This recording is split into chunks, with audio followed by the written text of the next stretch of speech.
Hello everybody and welcome back to the Ōkami walkthrough. So, we've found 2 of the 3 missing canine warriors. It's time to try and find that 3rd one, but if you go through the shortcut to Shinshu Field, kind of just after kind of getting Ume, you can find Kushi here having a bit of a struggle to get back to Kamiki. If you speak to her, you get a Holy Bone L, which is actually amazing.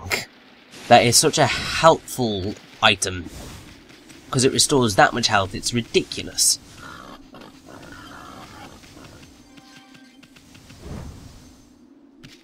But yeah, so we're very, very nearly going to be able to get into the next dungeon. All we have to do is speak to the next canine warrior, and really you should have figured out who it is at this point.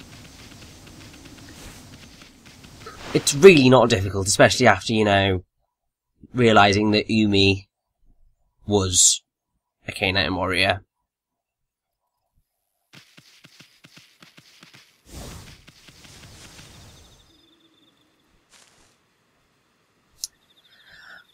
I wonder if there's a dog in this village.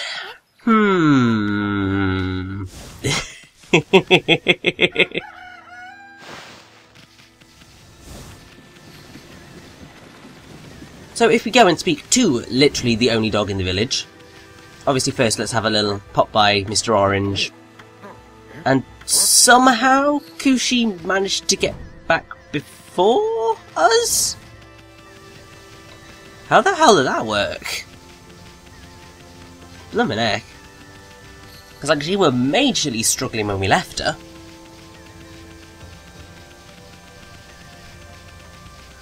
Yes, if you're wondering why I'm blatantly ignoring what I technically should be doing, it's because I want that damn fruit. I want my treasures, damn it.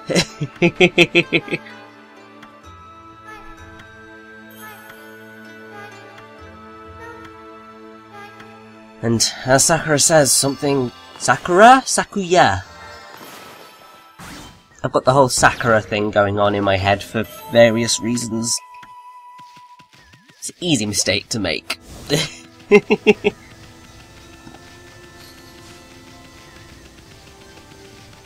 And rather irritating, I don't have much to say until we begin speaking to the bloody canine warrior who we're here to bloody see.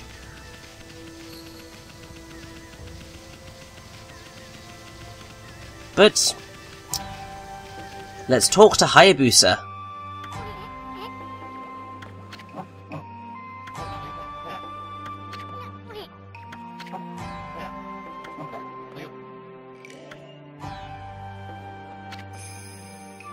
So, Hayabusa is in reality the canine warrior Chu. But we can't do anything until it's night time. Thank God we've got a power that allows us to skip straight to night time.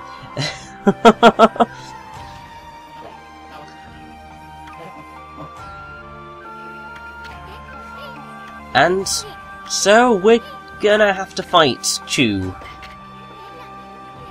Thankfully this isn't gonna be too bad, although that said I'm pretty sure that Chu is technically the hardest of the canine warrior fights, because he does a lot of extra stuff.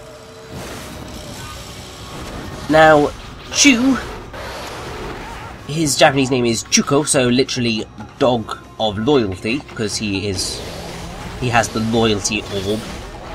And he is a Kaiken, which is a Japanese breed of dog, which is, well, basically it's a natural monument, because obviously it sits. And apparently it's an extremely rare type of dog, even in its native land. And is related to the Japanese Spitz, which is obviously the species of another of the canine warriors. Now I believe in the art book the orb is called attentiveness rather than loyalty.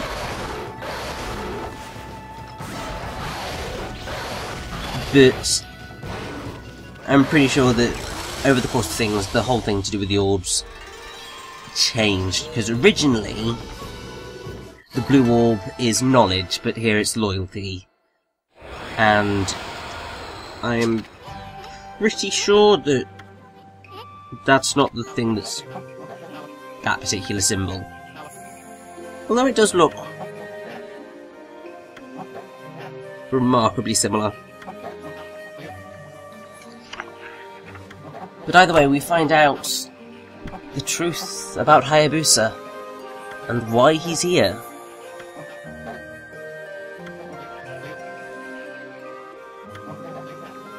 So the original Hayabusa died, and now it's Chu's job to protect Mushi.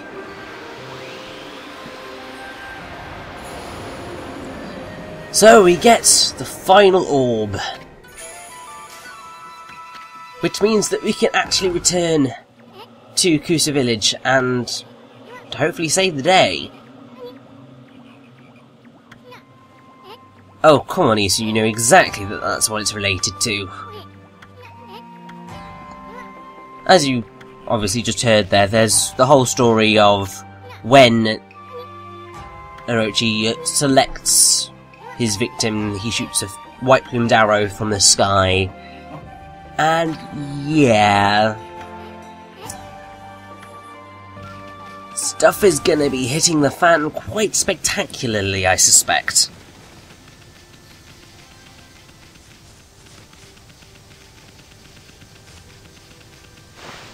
And now we begin our long walk back to Kusa village, because, you know, at this minute I don't think... Oh no, I do believe I might have had a skip travel point. Because Mermaid Springs.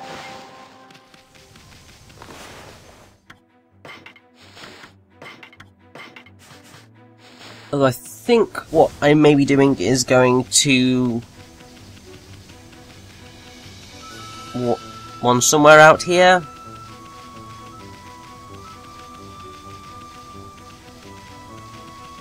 Oh, that's what I think I'm doing.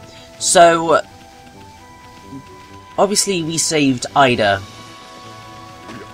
Oh no, we're going to talk to the Nameless Man first. There's a couple of side quests that we can do at this point, so we are most definitely going to be doing them. Basically, the Nameless Man is a potter. And if you speak to him after around this point in the game, he will make pots for you. Basically, you need to take these pots to like the little shrines that you can see around Shinshu Field, and once you have done all of them, then you are good to go. You just get a lot of praise from all of this. Thankfully, once you draw near to the correct shrine, it automatically goes into the cutscene, so you don't need to worry at all. But it is difficult to figure out where to put each of those vases, because it's not exactly clear which one goes where, so it's just a case of trial and error, really. Now, if you're wondering what I'm trying to do right now, I'm trying to catch up to Ida. Because, as I was saying, we rescued him, and now we get the chance to race him.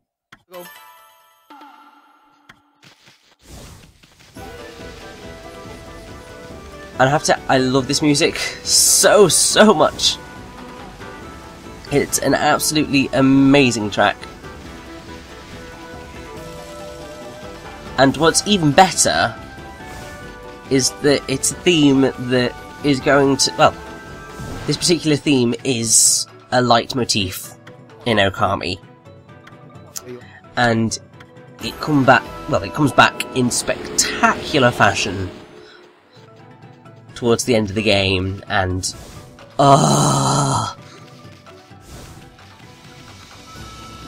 Now, I've mentioned leitmotifs numerous times throughout my commentaries because they're truly just a type of, well, piece of musical composition skill that I absolutely adore. I constantly said that it damn wrong, because I used to call it leitmotif, or leitmotif, but it's leitmotif. Basically, a leitmotif is a short, constantly recurring musical phrase. And it's mostly linked to, like, motto themes, so if you think about... Oh god, how can I best describe it? Well, perfect example is in Tales of the Abyss. There's the main theme, which is called Karma by Bump of Chicken. Now that theme returns throughout the game in the form of Mirrors and Meaning of Birth, which are two other songs which are variations of that. And they come in at particular moments that are all linked. It's the same thing with, like, character themes in RPGs. So, Tales of Symphonia, whenever something to do with Genus happens, you get Genus's theme playing, or with Lloyd's theme. With Kingdom Hearts, like, the organisation's theme plays whenever they appear. Those kind of are leitmotifs, but the most common thing is where they are... the melody is woven in... well, the musical phrase is woven into other songs. So another example would be... oh gosh. So I just went to see Inside Out, and the first song in that film is called Bundle of Joy. Now, Bundle of Joy acts as a leitmotif throughout the film, as it kind of keeps returning in different forms, and yeah, so that's basically what I'm going on about here, and rambling on.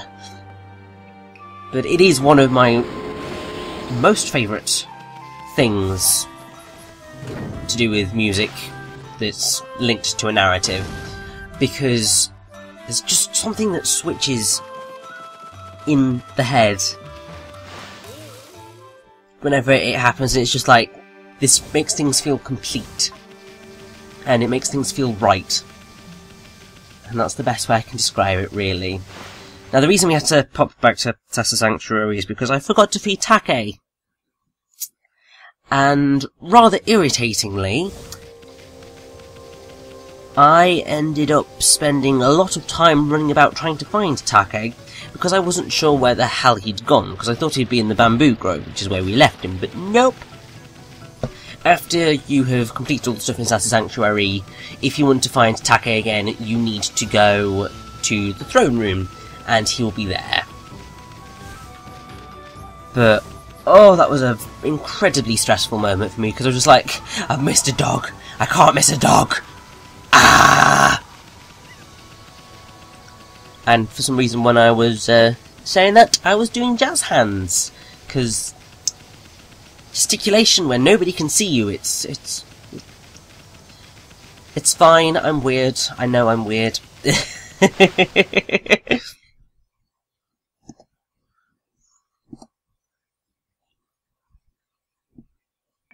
So, we're back in Kusa Village, and I'm going to make another, well, after we've returned the revenge contract to the ill-fated beauty Haruka, we're gonna try and get into the Gale Shrine. But I'm going to make a little bit of another boob. Because before you go to the Gale Shrine, you were supposed to visit Princess Fusei. Unfortunately, I could not remember where Princess Fusei was at this particular moment in time. So I'm going to go into the Gale Shrine before I technically need to.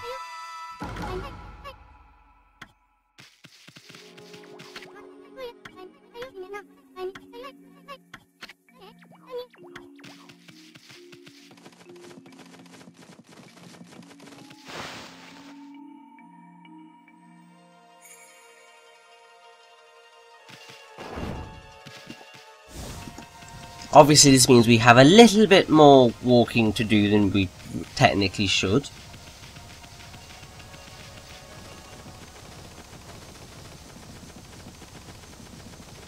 but oh well.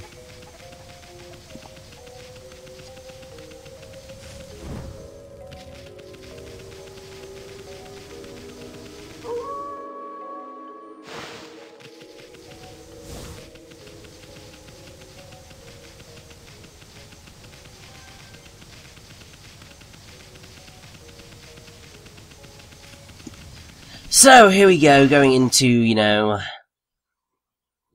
the Gale Shrine when really we shouldn't do. And this place is... yeah, it's dark. And we have a really random 2D bit for no apparent reason. And Susano's here, and it's all a little bit weird.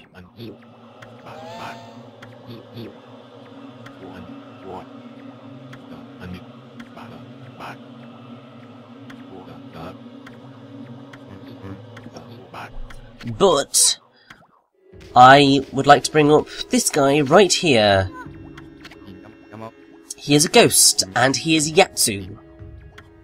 Now, Yatsu is very interesting. Obviously, he's the priest of the shrine here. But for starters, he's the first non-hostile ghost encountered in Ōkami. So, that's quite a thing. He's also one of the few characters that actually realise that Ami's female, because with his inner eye he sees her as a fair maiden, which is quite cool. Now, what you also have is because when they designed Yatsu, they designed him more as a counterpoint to Princess Fusei, because, you know, you don't see him as a... well, he's not a character... well, he didn't even exist as a character when they were going with the human forms of the K9 warriors. So he was designed explicitly to partner up with Princess Fusei. So his hairstyle also has the appearance of dog ears, not that you really see it. And what's really quite cool is that he has a miniature Gale Shrine upon his head. So that's awesome. And as I believe I mentioned with Mika, the Gohei that he holds is a purification stick used in rituals by Shinto priests, which is decorated with a shide, which are the two zigzagging rice paper streamers tied onto one end. So, they're both kind of Shinto priests. And another important thing to note is that in the original Japanese version of Ōkami, the Gale Shrine's name is Kaze Jingu, so Wind Shrine, and because of the word Jingu, that's commonly used in Japan to call kind of high-status Shinto shrines connected with the imperial family. So, that means that the Satomi house's priests that headed the shrine are related to certain members of the imperial court capital. So they are quite important, really. And also with Yatsu, his Japanese name is Yatsufusa, and he is part of the Hakenden story, which is where the K9 warriors come from. Basically, I mean, the one point at which he turns up is, well, from what I can gather, there's the Wikipedia page, which is my only source of information for this. So in the description for Inoue Shinbei Masashi, who bears the Jin Bead of Benevolence, there's a point mentioned where it says, Kobungo takes it upon himself to raise the child along with Genpachi and Shino, but sometime after the group temporarily splits up. A vision of Princess Fusei and Yatsufusa appears. So he is directly part of that story.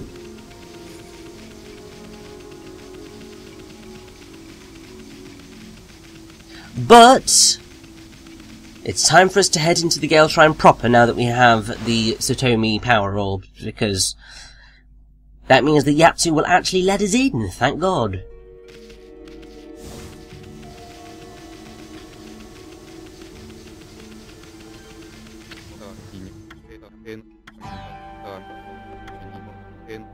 Hell yes, we've got the Satomi power orbs, thank you very much. We've been doing a lot of busy work to get them. So, it actually means that we're going to be able to enter into the dungeon now, which is an absolute godsend. Because it means that we're going to be able to take down the Crimson Helm and finish the second third of the first third of Ōkami. And, of course, Susanoo. What are we gonna do with you, mate? See you later. Hopefully you don't die. Either way, let's head into the Gale Shrine. This is gonna be a blast.